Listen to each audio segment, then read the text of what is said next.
Good morning.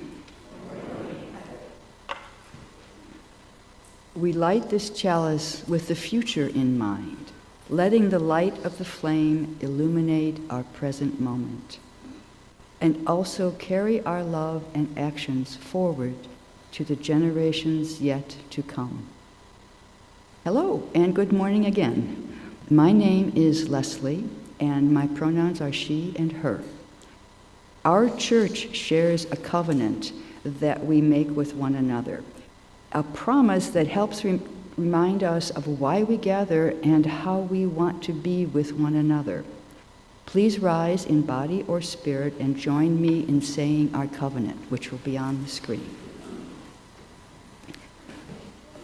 We unite to strengthen the bonds of kinship among all persons, to promote human dignity, and to increase reverence through Christ's creating, sustaining, and transforming power through worship, study, and service. Please remain standing to join me in singing our opening hymn, Gonna Be Green.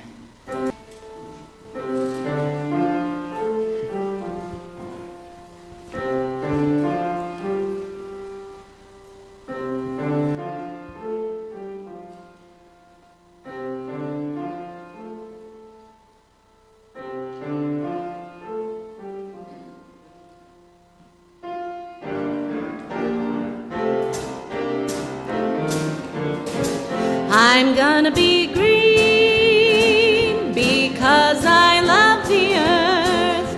I'm gonna be green because I love the earth. I'm gonna be green because I love the earth.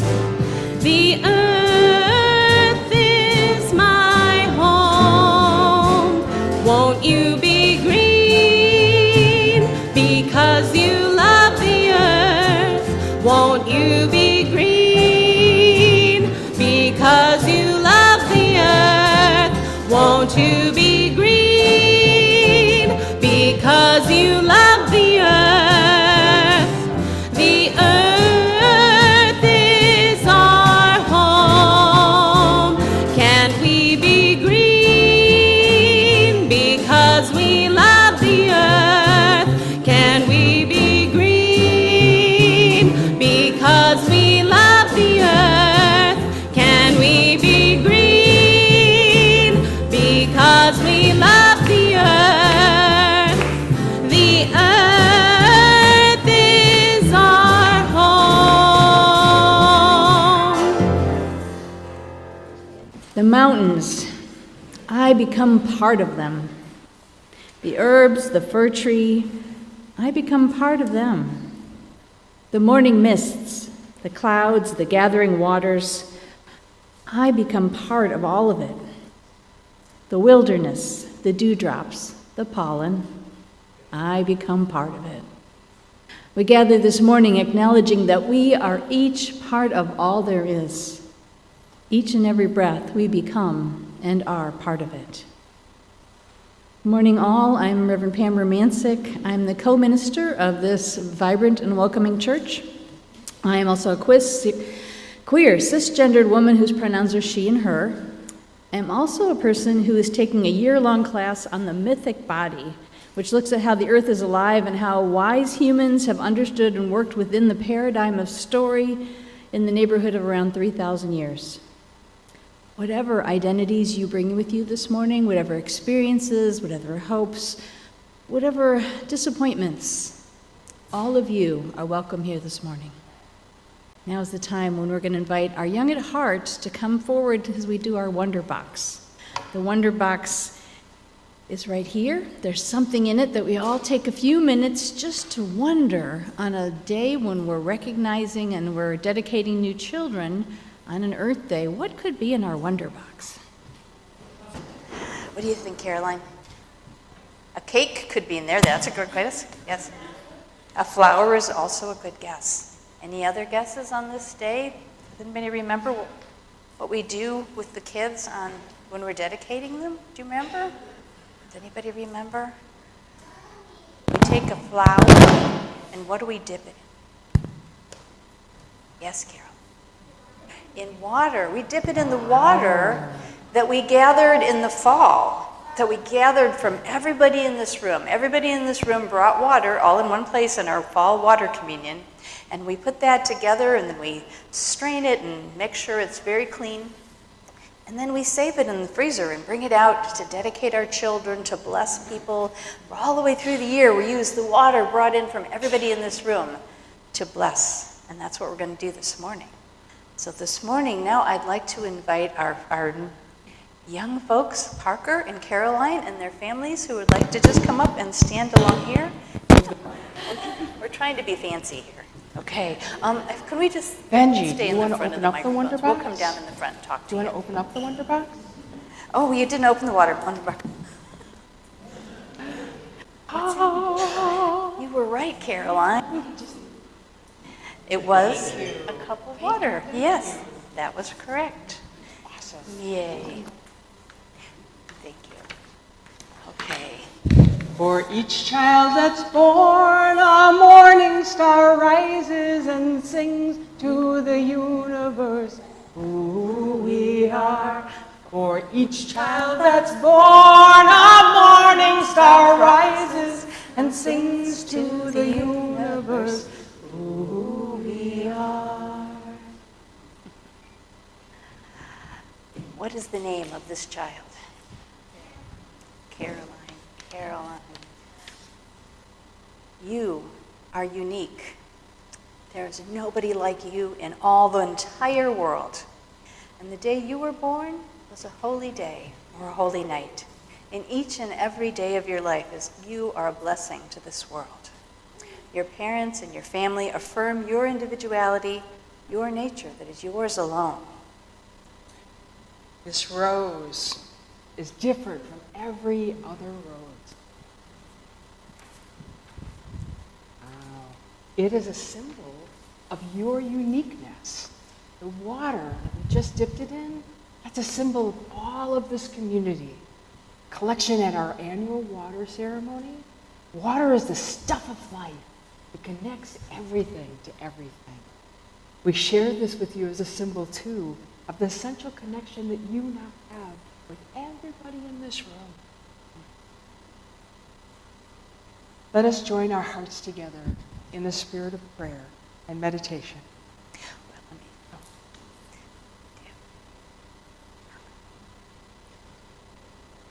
Keep going in our direction, right? Oh, then you should have that. Some days. What is the name of this child? Parker Baskowitz. Parker Baskowitz. We welcome you, Parker, to this community of love and life. You are unique, and there is nobody else like you in the entire world.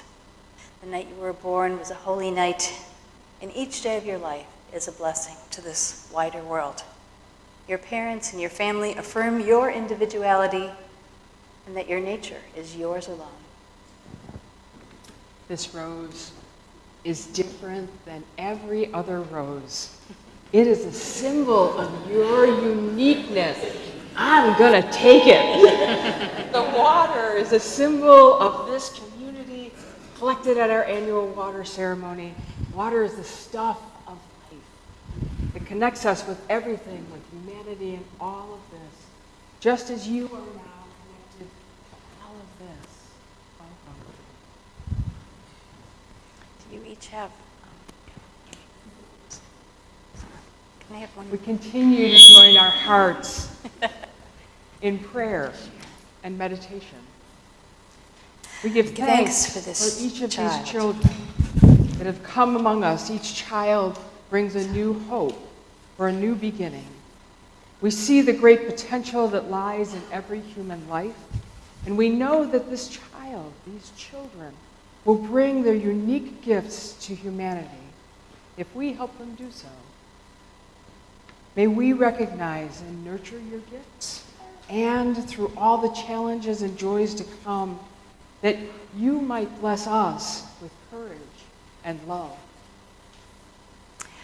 I'm going to invite you, the words will be up on the, so I invite you to read with us. We welcome you among us. Give thanks for your presence with us and for We will appreciate your uniqueness. We will teach you, and we will learn from you. We will love and respect you. We will delight in your accomplishments. We will share in your sorrow. We will encourage you in every way. Adulthood. We, your parents, love you with all our hearts and dedicate ourselves to you. All that we can do to share with you the beauty and goodness of life. We will support you and your parents through all the experiences of life. Thank you. We can welcome Caroline and Parker. And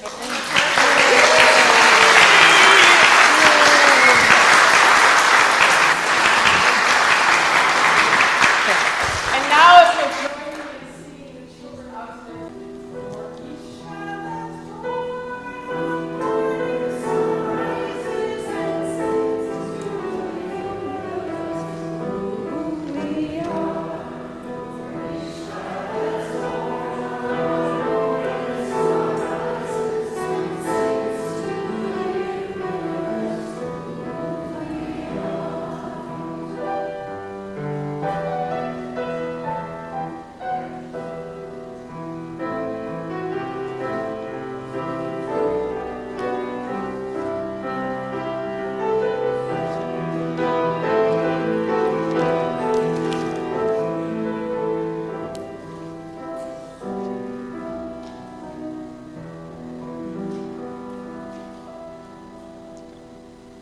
So much.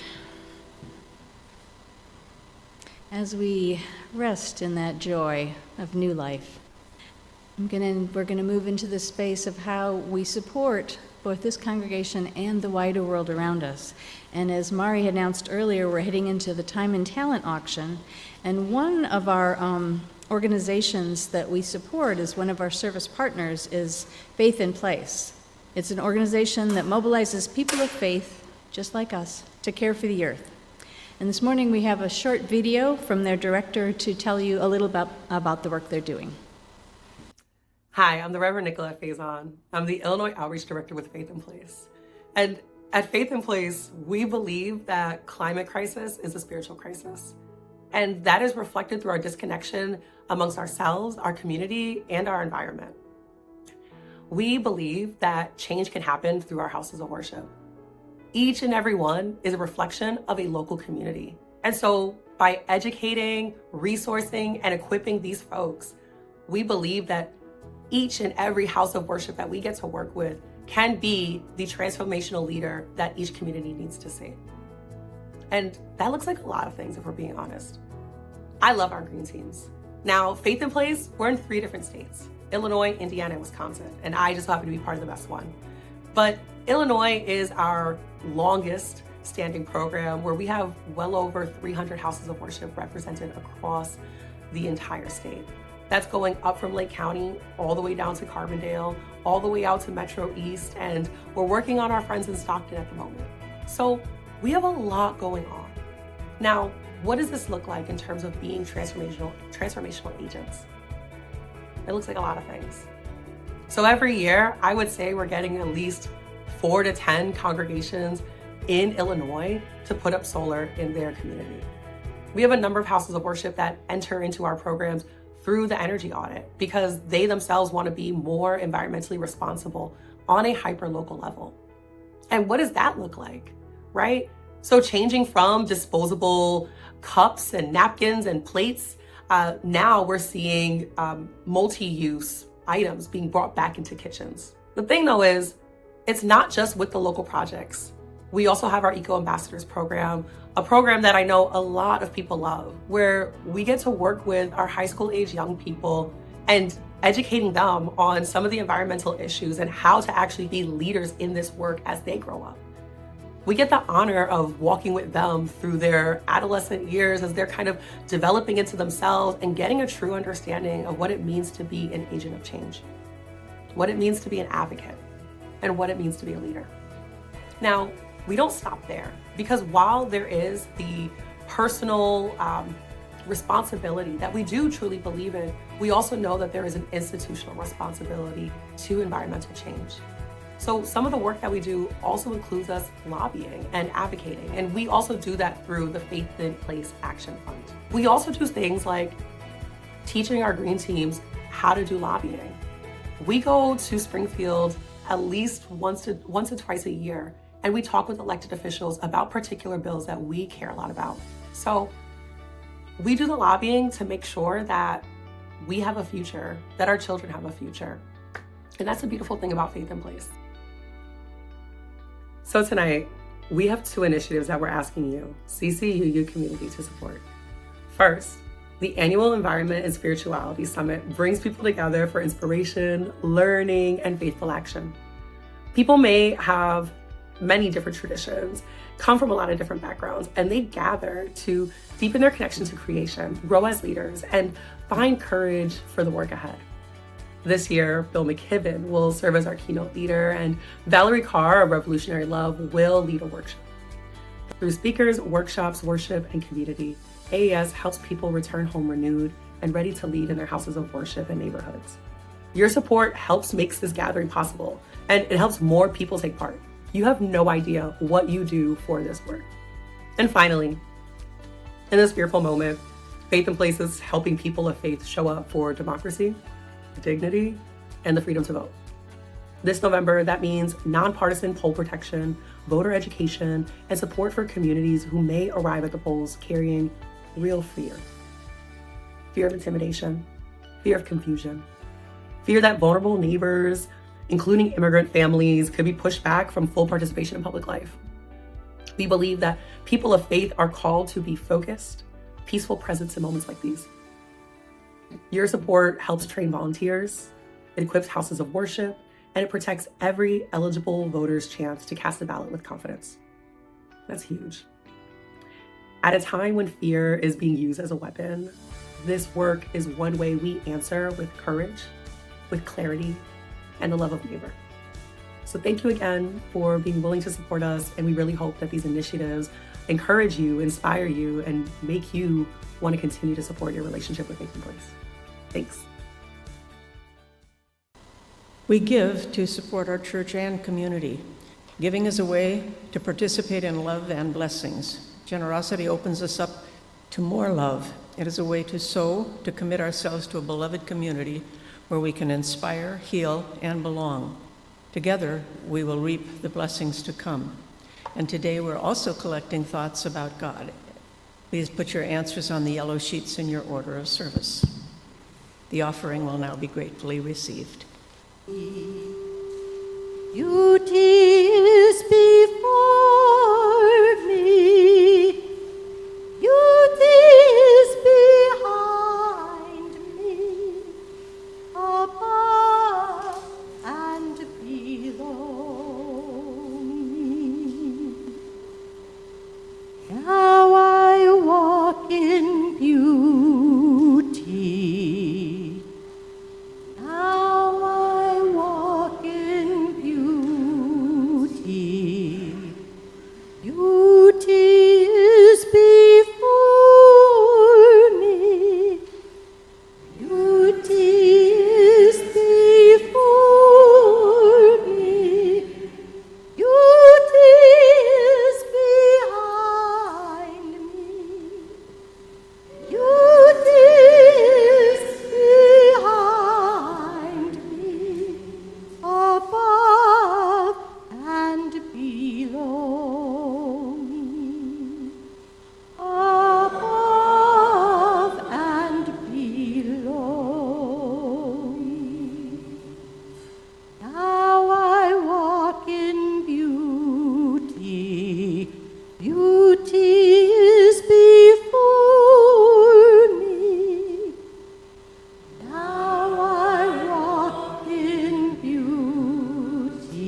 From a deep place of being connected to the beauty of the earth, I invite you to take a deep breath in. And then a cleansing, relaxing breath out, allowing any additional anxiety or tension you might be carrying in your body to drain down, down, down, through the bottoms of your feet into the rich, dark earth below us. Our Mother can take anything that we offer, compost it, and send it back as love. For our meditation today, we're revisiting a poem by Andrea Gibson, and it's a video that I hope you will enjoy.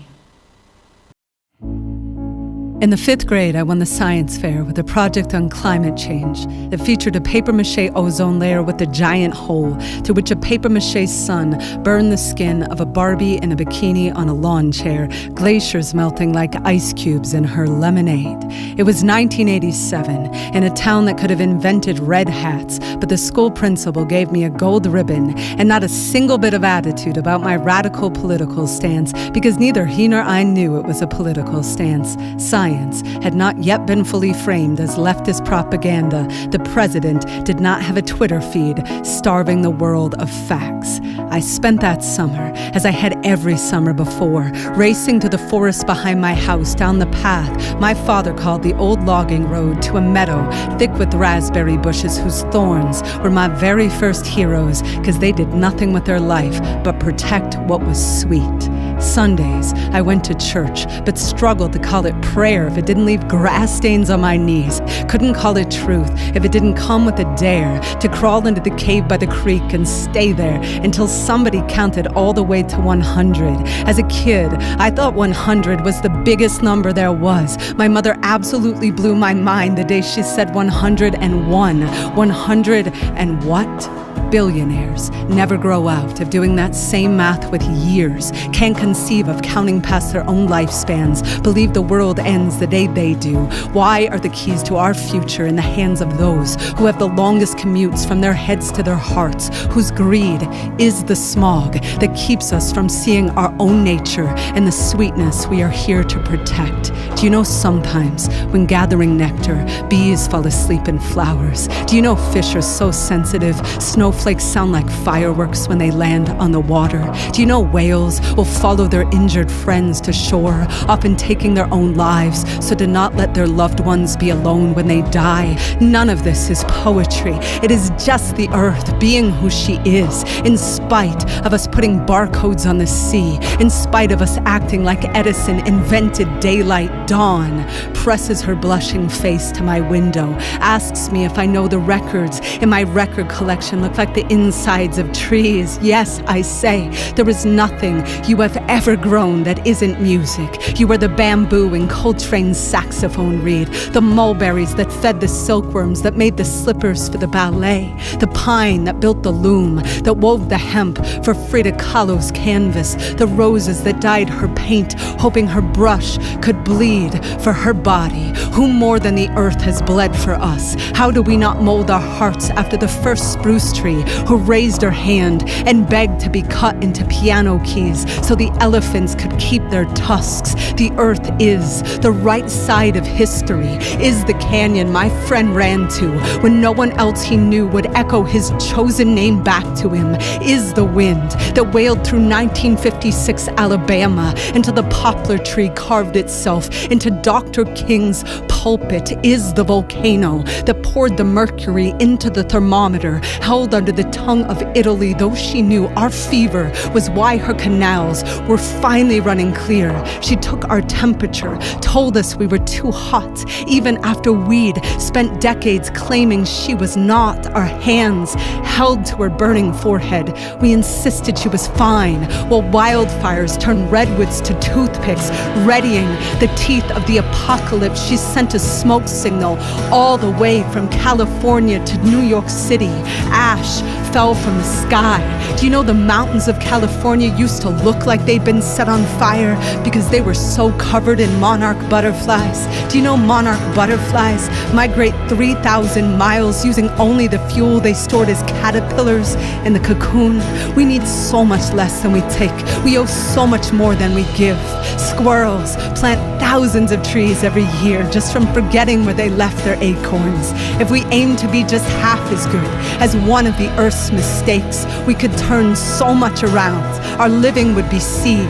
The future would have roots. We would cast nothing from the garden of itself, and we would make the thorns proud.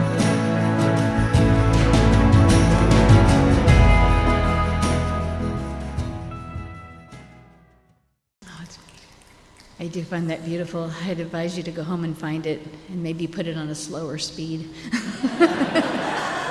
so you could catch all the words. But even if you only caught half of them, they still hit your heart. This is the time when we recognize the joys and concerns within our community. You can always reach out to myself, Reverend Karen, to the office, to any of our members of the lay ministry team if you have something weighing on your heart or you need some pastoral support. We share today, first we say, just a great joy that we were able to dedicate Parker and Caroline today, and what a blessing that is for this community. Yvonne Anderson shares that Gabriel will finally be discharged after 7 weeks in the hospital and a lot of hard work in rehab. They are so appreciative of the cards and stories and meals and thoughts that you all have sent. It has been a very long road. James and Ann Arthur will be celebrating their 25th anniversary on April 21st and say they're thankful for the warmth and welcome they found in this church. Yay, James and Ann. We have learned sad news that longtime former member Kathleen Che passed away this past week. We send our love and prayers to Richard and to all of her family. May is in a special month for several of our Chalice House families whose ability to live and work are reliant upon upcoming court rulings and evolving administration policies. Letters of support, particularly from this first Chalice House family, would be welcomed. The first Chalice House family was Sandra, Zanaba, Jerry Kazaba. They would welcome them. So you can drop them off here or send them to the church office, and they will be forwarded. And finally, special thanks to Jeff Phillips, again, who acquired, donated, and set up a new mixing board in the back to improve, always working to improve our technology. Make sure to tell him thank you. For these and all other intentions that may rest in the silent sanctuary of your hearts, please remain seated, and we are going to sing together, Spirit of Life.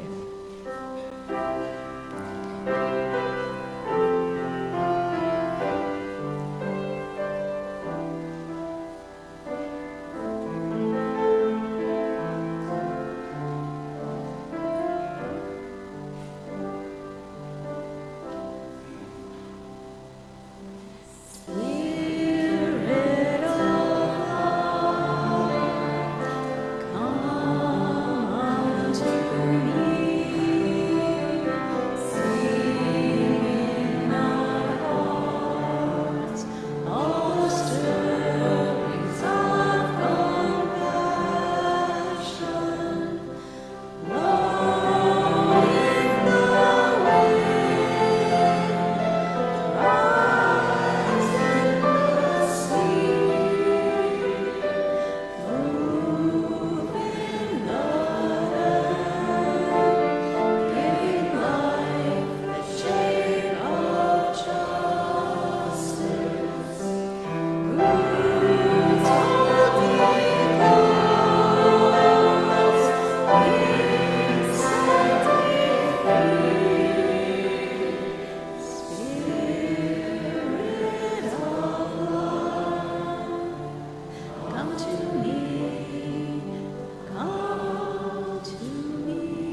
The reading is from Becoming Good Ancestors by Claire Roussel.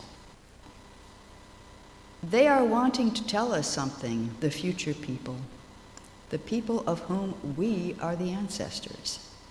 Yet they are the wiser. They are wanting to tell us that what we do now matters. They want us to know that they see the dismembered ways that we live and how difficult it is for us to remember how to return to the family of all things. But their existence is a testament to the fact that it is possible.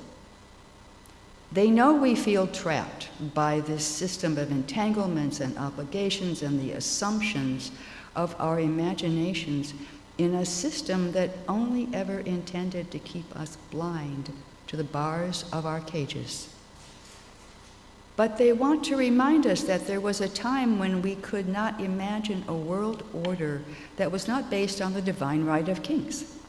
And before that even, there was a time when we knew what it was to belong, when we knew we were the firefly and the ocean, the stuff of stars and the breath of birds. Tell us the story of summoning your brothers and sisters to revolt for a life of connection and dignity. For what dignity is possible if dignity is not available for all? They ask us, how did you manage to build this world in the flames of capitalism, and yet all the while you were disconnected from your rituals, from the rhythms and songs of your people? The tiny sacred acts of care that ensure that the world is recreated with every dawn chorus? How did you handle knowing all that you knew without becoming paralyzed with terror and despair? What did you do with your despair, personal, collective, ancestral? How did you carry its magnitude in your heart without being overcome with madness, or perhaps while carrying your madness, your addictions and your chronic sadness, never really knowing the full extent of your vitality? Did you carry pieces of it everywhere you went, stuffed in pockets and purses like used tissues, pulling out every pot and pan as the house flooded with tears? Did you feel it hanging in the air and walking alongside you, the ghosts of extinct creatures following you around, reminding you of all that is at stake, suffocating you with the thickness of their memory? Did you taste it in your food, forced from the soil and sea with chemicals and violence, food that no longer nourished but flared up in rashes and welts as it entered your body? Did you feel the suffering as you dressed yourself in the forced labor of people and animals, their exhaustion stitched into the seams and hems of your clothes? We see you, they say, standing on the shore with 500 years of industry and environmental wreckage and slavery and torture at your back, gasping under its weight with only the vast black sea in front of you. We see you. We see you holding the crumbling world in one hand and the germinating seed of life in the other. We know you are listening to your children, to the wind, to the birds, to the voice that startles you from sleep just before dawn, to the harbingers of a new consciousness. We feel how you allow your heart to be broken while every day preparing the house for love, making up her bed, setting a place for her at your table, all with no good reason for hope and every reason to despair. We know that you have known across time and species, across geography and incarnation. We know what you are capable of. We salute you, because what you do now matters. Thus ends the reading. This is a CBS News special, Earth Day, a question of survival, with CBS News correspondent Walter Cronkite. Good evening. A unique day in American history is ending, a day set aside for a nationwide outpouring of mankind seeking its own survival.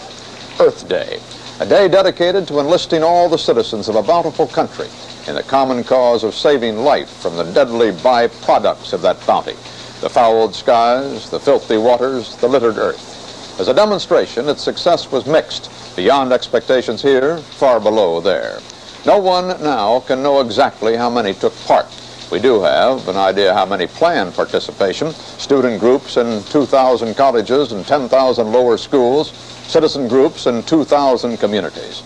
By one measurement, Earth Day failed. It did not unite. It did attract that broad cross-section of America its sponsors wanted, not quite. Its demonstrators were predominantly young, predominantly white, predominantly anti-Nixon. Often its protests appeared frivolous, its protesters curiously carefree. Yet the gravity of the message of Earth Day still came through.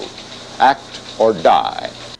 Anybody celebrated the first Earth Day? I figured there might be a few folks in here. Yes. For some of us, this is ancient history, and for others, it's a blast from the past. Walter Cronkite talking about the very first Earth Day. At that time, there was the smog and pollution were so dire in some parts of the country that people were very disturbed and could see the harmful effects of industrial waste. I grew up in Cleveland, about 20 miles west of Cleveland, Ohio, and Cleveland became the butt of so many jokes when its Cuyahoga River caught on fire due to all the flammable discharge from the industry. Historian David Stradling says that the river burning served as a catalyst for the passage of the Clean Water Act and the first Earth Day celebration. So, yay, Cleveland? Cronkite said that there was no way to tell how many people showed up, but the official Earth Day site now says that there 20 million people participated in that first day. That's more than twice as many that was in the No Kings recently, so that was a lot of people. Because Rachel Carson had just published her Silent Spring, and people at that point were really listening to scientists and trying to take their messages and warnings seriously. But despite such good intentions and a good beginning, and people working very, very hard, something went terribly awry. The World Wildlife Foundation reports that in the 50 years since that first Earth Day, there has been a catastrophic 73% decline in the average size of monitored wildlife populations. 73%. And the Living Planet Index, which is provided by the Zoological Society of London, notes that the steepest decline is in freshwater populations, which at 85%, followed by terrestrial at 69%, and then marine at 56%. Can we just hold the grief of that statement for just a minute? How did we get from that optimism, that outpouring of we can do this, into the sixth great extinction in 50 years? I think this next video might have had a little bit to do with it. Yes, sir. Are you listening? Yes, I am. Plastics. Plastics. At the very same moment that people were fighting air and water pollution and beginning to create some regulations around there, something even more insidious and harmful was taking place all across the country. Plastics. That space-age substance that could be made into anything. Younger generations can't even fathom a time when you just pick things up at the market without having the layers and layers of plastic around them. But now, it went to so bad that you couldn't get anything without trying to pry it apart, and it's getting a little bit better now. But why did we go this way? Why did we dive headlong into plastics? In a word, convenience. It made life easier. Single-use plastics, geez, using something and throwing away and not having to do all that hard work of cleaning something, wow, that was awesome. And there was also a huge uptick because of the cheapness of plastic and all kinds of stuff that we never had before. All kinds of inexpensive products that seemed to make life easier, to make it easier to go through your life that was getting busier and busier. As someone who grew up in the 60s and 70s, it felt exciting to be around so many inexpensive things that made life easier. Everything that Ronco came out with, you wanted, right? It was going to be good. Styrofoam cups, containers, things which could keep things easily hot or cold, lightweight milk jugs, soda containers, TV dinners, so many things that were all designed to make life easier for us humans. And you know, even now, in our Unitarian Universalist churches, we know what's going on all around us, everybody does, and it's still too easy to go, I should wash the dishes, but let's just this once use disposables, right? Just this one time, it won't hurt. And how many times do we say that in the course of a year? When each of us does the thing just this once, we're avoiding washing dishes to the detriment of the planet. I know, washing your own dishes is not going to save the planet, but let's move on. Nothing simple. There are debates over dishwashers or sink washings, over electric stoves or gas, over saving money versus saving energy. And our world has gotten so complicated that all those complications have also become politicized. So then there's so many ways to divide and conquer people. Single-use items proliferate every aspect of our life. Since the 1950s, the world has produced more than 9 billion metric tons of plastics, more than half of which was only brought to the market after 2000, the year 2000. Last week, your Green Sanctuary team offered a program on plastics which grew a good crowd, and Leslie is going to share a little bit and recap that for you. On Saturday, April 11th, the Green Sanctuary Committee hosted Plastics, From Awareness to Action, to celebrate Earth Month. Jacqueline Casaza, a volunteer with the organization Beyond Plastics and a co-founder of Go Green Glen Ellen, gave a presentation on plastics, a material that has become so useful and so pervasive that it seems impossible to live without it. But as Jacqueline made clear, there are health and environmental problems that the plastic industry has actively disguised or downplayed. A prime example is recycling. Plastic recycling, promoted by the plastic manufacturers, is ineffective in removing plastic from the environment, but has been successful in shifting responsibility for dealing with these problems from the manufacturers to the individual. Not a bad trick. In addition to Jacqueline's presentation, Rita Soni Patel and Emily Pizzinetti from Palatine Cool Cities organized activities to help the attendees understand the scope of the problem and introduce them to personal and public actions they could take. Key to the interactive sessions was information on hidden plastics, which will be available on the tables in Atherton Hall. You will be surprised. Did you know there is plastic in chewing gum? Just as important as personal action is public action. 3 bills in the Illinois State Assembly address plastic. Single-Use Foodware Reduction Act, which is HB 1600. HB 4418, which prevents pre-production materials from entering our waterways, and SB, Senate Bill 1531, a ban on styrofoam food containers. There is information on SB 1531 also on the tables. These bills are currently being discussed in Springfield. You can help by contacting your state representative and state senator and voicing support for these bills. As I said, there will be information. You can either send a message to your representative or call. Bottom line here is, you can do something about plastic pollution. Thanks, Leslie. I'm going to confess to you right now, I have approached Earth Day these last few years with a little bit of hesitation because I feel overwhelmed and disheartened. And I have to deal with my own feelings of grief and despair. when looking up and hearing these terrible statistics. Our capitalistic society is so focused on growth, so ingenious in knowing just how to manipulate our basic human instincts, that it just feels like a losing proposition. I know I've wanted to climb in a hole or maybe just go up and find a cabin in the Northwoods and hide my head while everything falls apart around me because, really I won't be here too much longer.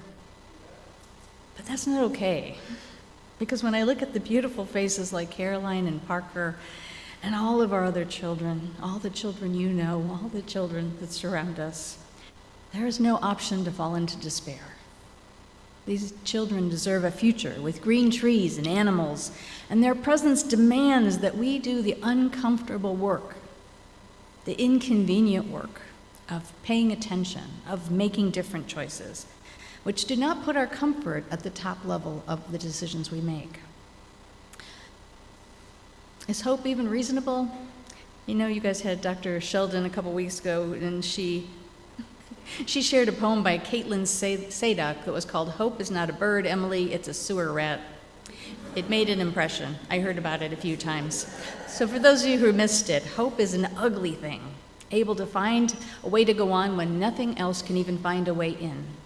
It's a gritty, nasty little carrier of such diseases as optimism, persistence, perseverance, and joy. Transmissible as it drags its tail across your path and bites you right in the ask me no questions. End quote. Humans have survived a whole lot since we got here on the scene. There was that great flood that all the cultures all around the world reported. There was a couple of ice ages, there were plagues, there was those dark ages when much of Europe was actually dark from the eruption of a volcano. We've lived through cities turning black from the burning of coal, so dark, the skies were so dark they barely saw the sun. We've lived through the hellscape of world wars and threats of nuclear annihilation.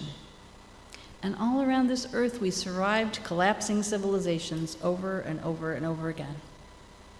Humans may just be the sewer rats that keep going no matter what, the embodiment of finding a way through. What does that mean for us? It means that neither nostalgia nor magical thinking are going to make a way for our children. It means that we are never going back to 1957, an idea that everything was onward and upward all the time. It means that this magical, beautiful earth, the one we have right now, is the one that we have to love and care for today, exactly as it is. It means that we have to wake up from the American dream and from that nightmare that we've exported all around the world and live in relationship with this earth here and now and actually push back against those forces that are trying to get us to not pay attention to what is real and what is true. Because our bodies know what is real. Our bodies know what we long for. And when we stop and listen to the earth and ourselves and our connection with that, it becomes much easier to make those choices that make your life a little bit harder. Now, this is one of those, here's 10 things you can do sermons. I know you've all read them. I'm sure some of you can tell me the 10 things over, because you're doing way more than I am. And still, I thought we'd go through it kind of quickly. The first, this comes from a Earth Day on the UK, the World Wildlife Foundation, and verse 1 is simply use your voice. I know when I talk to you how much each of you are doing. Do you know how much everybody's doing? We had this tree hugger thing that came out, so nobody wants to be a tree hugger. Screw that. We all need to be tree huggers every freaking day, okay? No more keeping it to yourself. Just own it. Next is be informed. There's so many good sources of information, but the one that I've liked the best is called 1.5c. I got that from one of the columns you wrote. Because 1.5, the way I can remember it, it was, when it was put together, it was a hearkening to, we only wanted to raise the degrees on the temperature 1.5 degrees centigrade. We passed that. Doesn't matter. Keep going. But it still has amazing ways that you can look and see which companies are just blowing smoke when they're telling you that they're natural and which ones are actually doing something. It rates all kinds of products on how it's produced, how long it lasts, what you can do. So be informed. There are all kinds of good things out there. Read the monthly Green Sanctuary article. It's very helpful. Be political. We can be political for the earth. The earth is not a candidate. Any candidate can support the earth. All you have to do is listen to what they're saying and vote for the ones that share our values around the earth. Write letters, take part in lobby days. Reject the notion that the earth is partisan. Travel responsibly on all the different levels. Walk if possible. Ride your bike if you can. Carpool. Stay closer to home when you're traveling. Avoid air travel if you can. All of those things. This one's the hard one. Eat sustainably. It's a challenge for me. There's so many competing things. Is it good for the earth? Is it good for my body? Can I eat this? You know, there's all these different things you have to balance in all the time. It takes time and energy. And we know that natural doesn't mean anything on packaging these days. But simply eating further down on the food chain is a very simple way we can all do. You know, more local food, more veggies, less meat, more organic if you can. We know what to do. We just have to stop giving that up the expectation that we should be able to eat whenever we want to. That's not good for us. It's not good for the planet. Reduce your waste. This is another one. Buy bulk when possible. Choose things with less packaging. Reuse containers. Recycle when you can. You know all of this stuff. There's a group called Buy It for Life, which has a whole website that tells you products that are made to be repaired, not thrown away. So they're pushing back on the whole planned obsolescence idea. And there's so many books and YouTubes and sites which can show you how to fix things. I just got a book called Mending Life, which is beautiful because it blends art and philosophy and real mending tips. I darned a pair of socks for the first time in decades, not too long ago. It felt good. I like those socks. I get to keep wearing them now. And then finally, watch what you buy. Companies have trained us to focus on putting things into recycling, and we know more and more recycling is not the panacea they tell us it is. So when you're really do the work around, is this essential? Could I find it at a thrift shop? Could I do without it? You know, stopping and listening and having those conversations. I mean, I'm as guilty as anybody of finding that really cute thing and going, oh, Karen would love this. And now I've gotten better at saying, she would love it, but I'll take a picture of it and put it back on the shelf. She doesn't have to have it.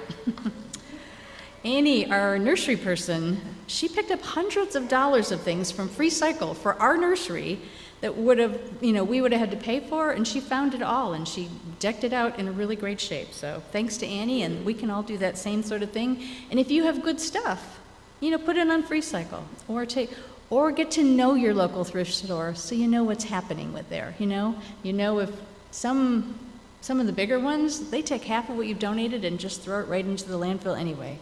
But if you know what your thrift store is and who they donate to and where they put the rest, it's much more helpful to take stuff there or shop there. Donate to your favorite green site.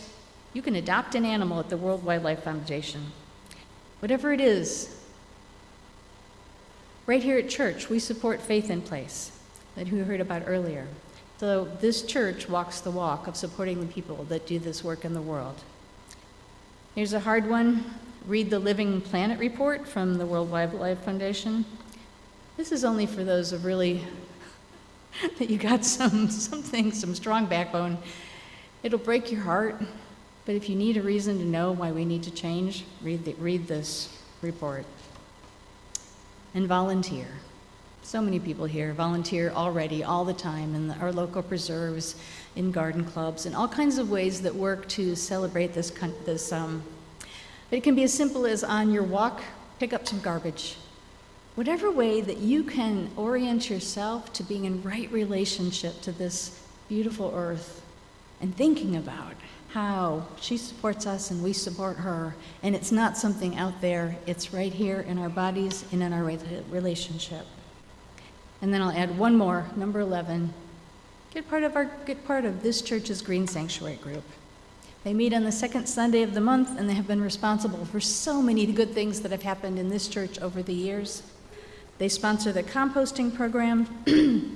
They helped get the first set of solar panels and were very influential in getting the second set of solar panels that are going to be putting on in this next month.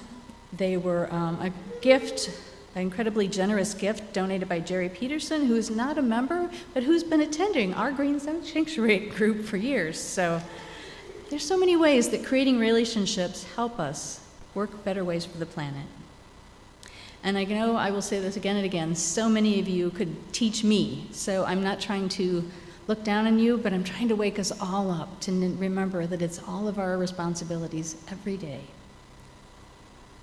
Because we need that. We need to support one another, because sometimes it's hard to get out there and hang your clothes on the line when you just don't want to, or it's a little cold. It takes energy to find the non-plastic dental floss. Every bit of it is hard, and every bit of it is worthwhile if you can just move yourself a little bit. We have a choice. We each have one go-round on this planet, at least that we know of. And we can just go with the flow and figure out, somebody will worry about it in the future, or we can swim upstream and we can remember and reclaim our own connection to the wilder world around us, for Parker's sake. We have lost 73% of wildlife over 50 years, and we have to show up for what's still here. NASA really recently celebrated the tremendous success of their first planned trip to the moon in 50 years. So beautiful to see our planet from a distance. See how we are one beings living on one tiny planet. It was pretty good timing on their part to do it right before Earth Day, because it reminds us that we are all pilgrims floating on one tiny blue ball in such a vast, vast darkness. We are just tiny specks of life in an incomprehensible universe, but we are all in this together. Hard things are asked of us. It's not easy to give up comfort and convenience with no guarantee at all of success. No hope even that the world is going to go back to an earlier version. All we can do is hold on to what is beautiful right now and try to make sure there is something beautiful for Parker and Caroline to grow up into. We look into their faces. We know it is our responsibility. Up on the Artemis II, the astronaut Christina Koch was looking out the small window at the Earth floating in space, and she said, "We will always choose Earth. We will always choose each other." Amen, and may it be so.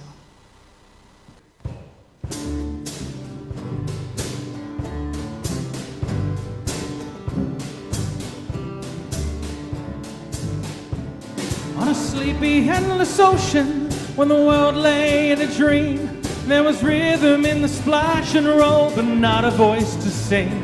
So the moon fell on the breakers, and the morning warmed the waves, till a single sail did jump and hum for joy, as though to say, "This is my home, this is my only home, this is the only sacred ground that I have ever known. And should I stray in the dark night long, rock me, goddess, in the gentle arms of Eden." Then the day shone bright and round her, till the one turned into two, and the two into 10,000 things, and all to new. And on some virgin beachhead, one lonesome critter crawled, and he looked about and shouted out in the most astonished drawl, "This is my home, this is my only home, this is the only sacred ground that I have ever known. And should I stray in the dark night, oh, rock me, goddess, in the gentle arms of Eden."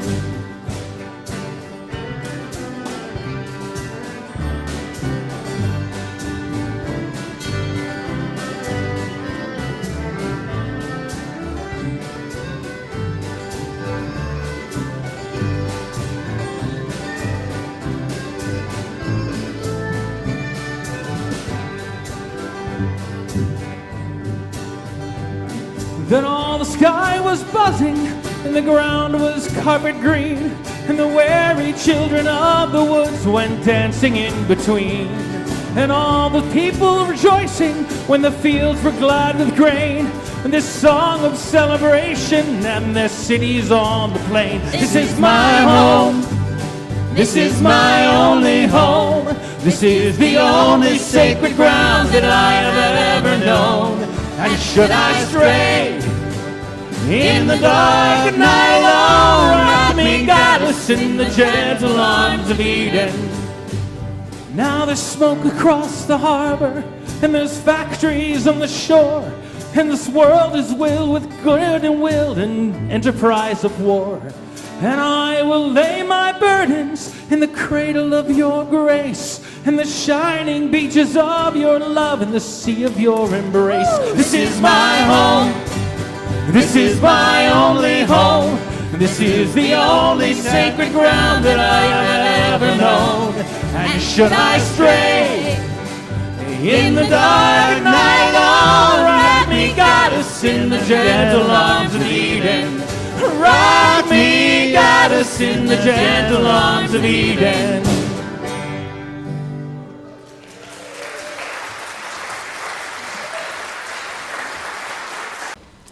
We'll close with words from Arundhati Roy, who said, "Another world is not only possible, she is on her way.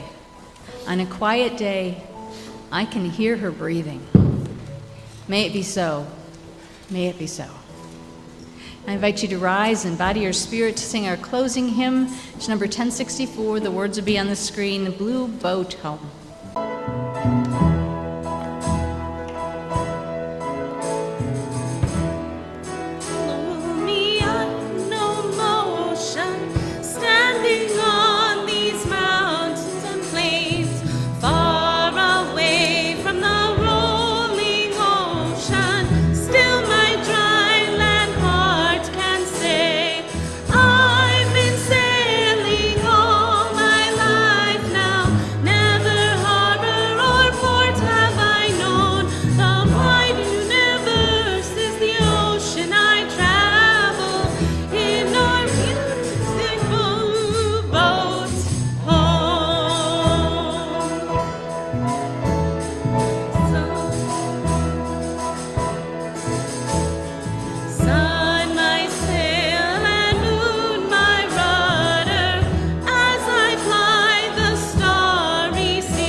Please join me in saying our closing words together.